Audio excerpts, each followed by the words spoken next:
We will be taking you to southeastern Africa, and specifically to Mozambique, where Cyclone Idai made landfall in March 2019 as one of the strongest and most deadly cyclones on record in the Southern Hemisphere. Looking back at the response of G-Pearl to Cyclone Idai, it's hard to say which part most tested the resilience of our team and required more cross-institutional collaboration. Conducting remote impact assessments under tight timelines with limited data, rapidly mobilizing hundreds of millions of dollars for response and reconstruction, or preparing for a visit of President Malpass to the affected areas in the midst of the action. Unfortunately, those affected areas were plentiful.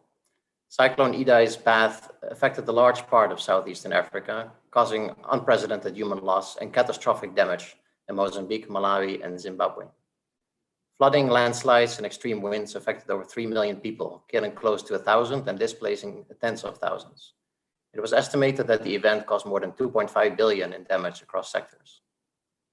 Now, within 2 weeks, the bank completed the first preliminary damage assessment using G-Pearl's in-house global rapid post-disaster damage estimation, or GRADE approach. This gave a first order of estimate for the damage to key sectors and was a basis for the planning of response and recovery.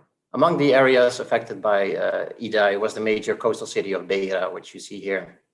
However, just as the floodwaters in Beira were receding, the tragedy caused by Idai was compounded by a second strong cyclone, Kenneth. Cyclone Kenneth hit Comoros and the northern provinces of Mozambique, including Cabo Delgado, which was and still is suffering from fragility, conflict, and violence. This put further pressure on Mozambique's already limited response and recovery capacity. The World Bank, on its point, responded quickly and in a multi-sectoral way. An additional 700 million was mobilized from the IDA crisis response window and through the activation of CERCs and existing projects.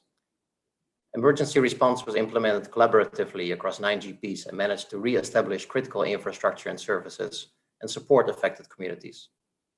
In Mozambique, a new emergency recovery and resilience project was approved within months, which furthermore leveraged donor co-financing to strengthen Beira's climate resilience. But improving response and resilience has already been a development priority for the bank in Mozambique for many years.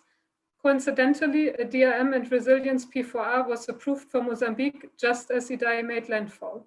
This P4R was key to quickly operationalize and start capitalizing a new disaster management fund, which bolstered the response to Idai and is helping the government move away from the practice of ad hoc budget reallocations for each emergency. The program will also finance the transfer of sovereign risk insurance for the first time in Mozambique. In addition, it supports the strengthening of early warning systems and local response capacity, as well as cyclone resilient retrofitting of schools. Investments to improve Beida's stormwater drainage system under the Cities and Climate Change project over the last years also paid off. 11 kilometers of canals, a new flood control system, and a big retention basin were completed just months before Idai. The system significantly reduced the storm's flooding impact for large parts of the city. Roads and solar-powered streetlights built along the canals brought additional benefits. In fact, the latter were the only source of public lighting at some point when the storm cut off power supply. The project also leveraged climate finance and co-financing to pilot nature-based solutions to reduce flooding in Beira.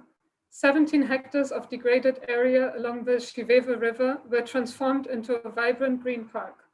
In addition to improved natural drainage, the park provides new economic and recreational opportunities. Building on these results, the Cyclone Emergency Recovery and Resilience Project takes our support for Beira one step further. It will not only finance the much needed second phase extension of Beira's drainage system, but also improve coastal protection and support resilient reconstruction of public buildings and housing for vulnerable communities. As you can see, the journey to resilience in Mozambique is in full swing. Much is left to be done, however, including on the emerging fragility agenda. Our team is currently preparing a new project to bring an integrated resilience approach to the conflict in the north. But important progress has already been made on climate resilience, in particular in Beira. Thank you so much for your attention.